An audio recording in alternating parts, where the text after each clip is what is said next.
Wilmington has issued a severe thunderstorm warning for southern Ridley, southwestern Dearborn, until 4 p.m. At 3:27 p.m., radar indicated a severe thunderstorm located near Benham, moving northeast at 15 miles an hour.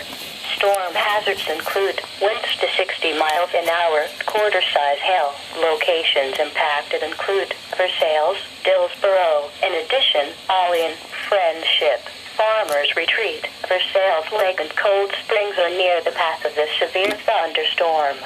Seek shelter in a sturdy building. Stay away from windows and doors until the storm has passed.